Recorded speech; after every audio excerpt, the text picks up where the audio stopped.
بسم اللہ الرحمن الرحیم۔ السلام علیکم ناظرین، آپ دیکھ رہے ہیں انوکھا انداز۔ میں آپ کا ہوسٹ جمال صدیقی۔ آج ہم ایک نہایت ہی اہم مسئلے کے اوپر بات کریں گے کہ رات میں 4 بجے کے قریب ایک نیوز نے ہلچل مچائی، اور وہ نیوز آخر ہے کیا؟ نیوز کا ہم آپ کو چھوٹا سا ایک لب و لباب بتا دیں کہ وہ طالبان کے حوالے سے ہے کہ مذاکرات ہو رہے ہیں یا نہیں ہو رہے۔ بائیڈن کی انتظامیہ نے ایک نیوز سرکولیٹ کرائی ہے یا کی گئی ہے، اس کے بارے میں ہم بات کریں گے، اور ساتھ ساتھ یہ بات کریں گے کہ جو فروری 2020 میں جو ٹرمپ انتظامیہ نے امن معاہدہ کیا گیا تھا، جو کہ 20 سال سے افغانستان میں جنگ لڑ رہی ہے اور حاصل وصول کچھ نہیں ہو پا رہا، شدید تنقید کا سامنا تھا اس وقت، اور ٹرمپ انتظامیہ نے یہ اقدام کیا۔ کیا وہ الیکشن کی جیت کے لیے یا الیکشن کے جیت کا مرکزی کردار ادا کرنے کے لیے یہ ڈیل تھی؟ کیا فوج کی جو ہے سپورٹ ان کو ریکوائرڈ تھی؟ آخر کیا وجوہات ہیں جس کی بنا پہ یہ ڈیل کی گئی؟ اور طالبان جو کہ وقت کا جانی دشمن بنا ہوا تھا، جس کے بارے میں کہا جا رہا تھا کہ ان کو نیست و نابود کر دیا جائے گا، بمباری آپ دیکھیں، کلسٹر بم ہو، متعدد نئے اقسام کے جو ہیں وہ بم جو ہیں وہاں پہ چھوڑے گئے ہیں، اور بیچارے معصوم افغانیوں کو زندگی سے ہاتھ دھونا پڑا۔ پھر اس کے بعد یکدم چینج آیا، قطر ماڈریٹر بنا اور افغانستان کے طالبان کو مذاکرات کے لیے بلایا گیا، اور اس کی طرف سے جو کہ اس وقت دنیا کا سپر پاور تھا۔ آخر کیا وجہ تھی یہ؟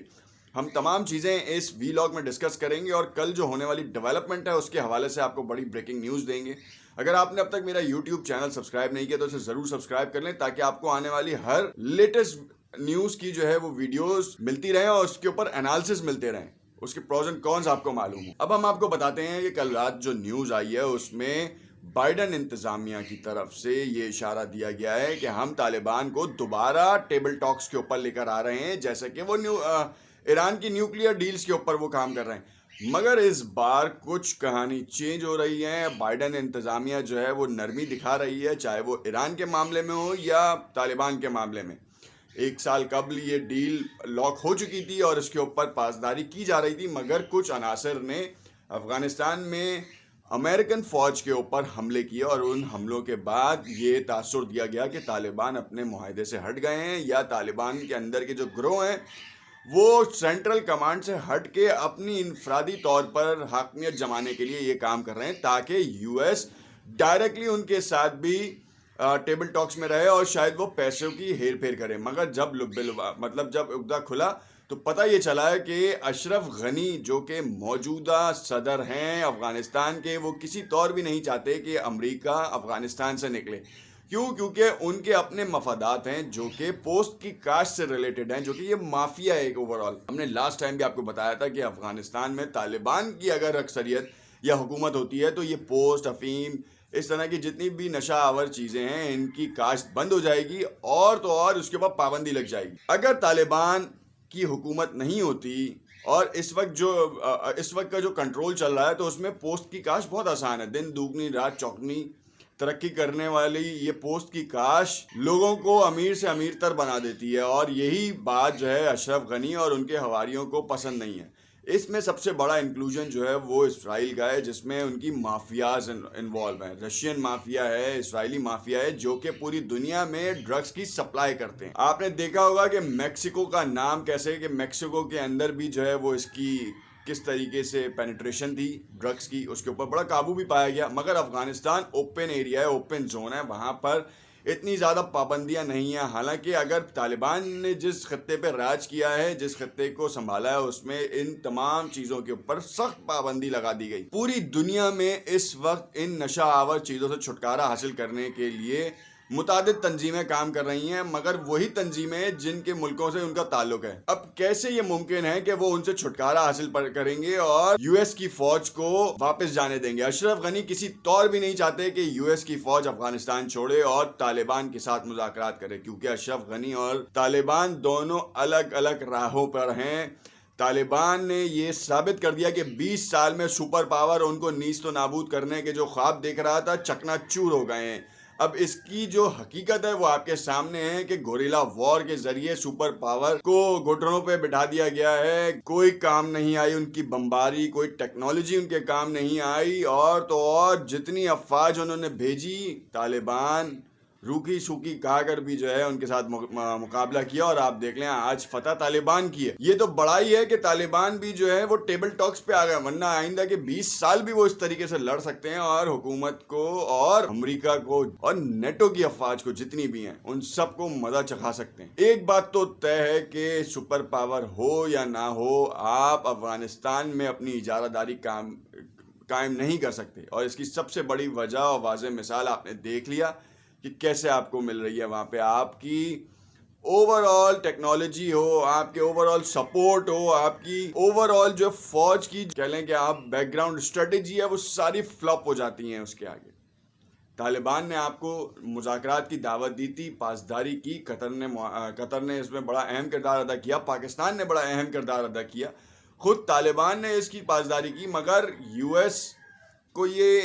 دیکھنا چاہیے تھا، اور اس کو تھنک ٹینکس کو یہ سوچنا چاہیے تھا کہ اس معاہدے کی خلاف ورزی کرنے میں کون کون سے ممالک جو ہیں وہ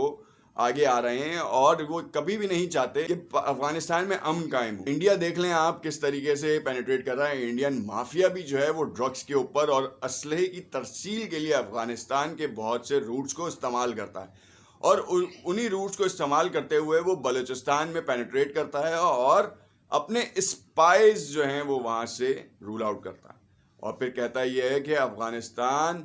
تو ہمارا دوست ہے مگر پاکستان دشمن ہے، اور پاکستان میں دہشت گردانہ کارروائیاں جو ہوتی ہیں اس کا ذمہ دار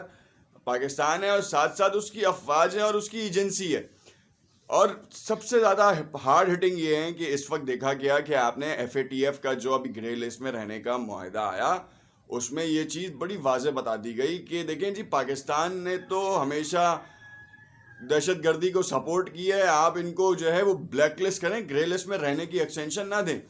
یہ تو شکر ہے کہ وہ گرے لسٹ میں ہے اس وقت پاکستان، جس کی ایک مخالف، اور صرف ہم تو گرے لسٹ سے ہی باہر آتے ہیں، مگر یہ فرانس کی مخالفت نے کام خراب کیا، جس میں آپ نے دیکھا کہ میکرون کے خلاف جس شدت سے احتجاج ریکارڈ کیے گا، جو کہ صحیح بھی تھے، میکرون نے اپنا بدلہ لیا الیکشن کیمپین کے لیے۔ اس نے دیکھ لیں آپ کہ اس نے ہمارے نبی پاک صلی اللہ علیہ وسلم کے خاکوں کے جو معجد تھا، گستاخانہ خاکے کے جو معجد تھا، اس کو سپورٹ کیا، اور اس کے سپورٹ میں جب مسلمز نے اپنی آواز بلند کی تو ان کو یہ بات بری لگی۔ آزادی صحافت پہ جب آپ کچھ بھی کر لیں، آزادی رائے کی آپ جب بات کرتے ہیں، تو آپ نے کسی ایک اسکول ٹیچر کو اتنی اجازت دے دی کہ کسی کے مذہب کے بارے میں اس طرح کی حرکات میں ملوث ہوا، اس کے بعد پھر آپ اسے سپورٹ کر رہے ہیں، تو یہ کسی بھی طور پر قابل قبول نہیں ہے۔ تو ان کو اس طرح کے اقدامات فیس کرنے پڑیں گے۔ ہم اس کے لیے بھی سیٹ ہیں کہ آپ نے اگر ہمیں اس کے لیے ہمارے نبی پاک صلی اللہ علیہ وسلم کی شان میں گستاخی کے اوپر آواز اٹھانے پہ اگر آپ نے ہمارے ساتھ یہ کیا تو ہمیں یہ بھی قبول ہے، ہم بہت جلد اس سے بھی نکل جائیں گے۔ مگر دنیا کے سامنے ان دونوں ممالک کا چہرہ واضح ہو گیا کہ ایک مذہبی آزادی کی آڑ میں کیا کام کر رہا ہے، دوسرا اپنا جو فرنٹ پہ امن کا جو چہرہ لے کے سامنے آ رہا ہے، بیک فٹ پہ وہ کیا کام اور کیا اقدام کر رہا ہے۔ افغانستان کے تھرو ہمارے ہاں دہشت گردی کی متعدد مثالیں ملتی ہیں، بہت سے، جیسے آپ نے دیکھا کہ اپر کے علاقوں میں ہمارے تحریک طالبان پاکستان کے نام سے جو ہے وہ ایک تنظیم شروع کی گئی، جس کا طالبان سے کوئی تعلق نہیں تھا، مگر ان کو فوج کے خلاف استعمال کیا گیا۔ وہ تو آپریشن رد الفساد میں جو ہے وہ معلوم ہوا کہ یہ آخر ہو کیا رہا ہے، اوور آل ہمارے ہاں فنڈنگ کر کون رہا ہے، اور کس طریقے سے وہ پینیٹریٹ کر رہے ہیں، کیسے ان کو اسلحہ بارود مل رہا ہے، پیسے مل رہے ہیں تاکہ وہ سروائیو کر سکیں اور اپنی فیملیز کو بھیج سکیں۔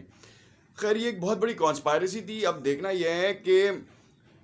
طالبان کا اور امریکہ کا مذاکرات کی ٹیبل پہ جو بیٹھنا ہے وہ کتنا مفید ثابت ہوتا ہے خطے کے لیے۔ دیکھتے رہیے کہ انوکھا انداز، ہم آپ کو اپنے تجزیوں سے آگاہ کرتے رہیں گے اور اس بارے میں اور اپڈیٹ دیں گے کہ اب کیا ہونے جا رہا ہے، کیونکہ آپ دیکھیں کہ عراق میں اکتوبر کے وسط میں الیکشنز ہیں۔ اسی طریقے سے آپ دیکھیں کہ ایران کے حالات جو جوہری ڈیل کے حوالے سے ہیں ان کے اوپر بھی ہم بات کریں گے، اور اس وقت یہ بات آج 1 مارچ ہے، دیکھتے ہیں کہ کہاں جاتی ہے یہ نیوکلیئر کی ڈیل ایران کی امریکہ کے ساتھ۔ دیکھتے رہیے گا انوکھا انداز۔ شکریہ۔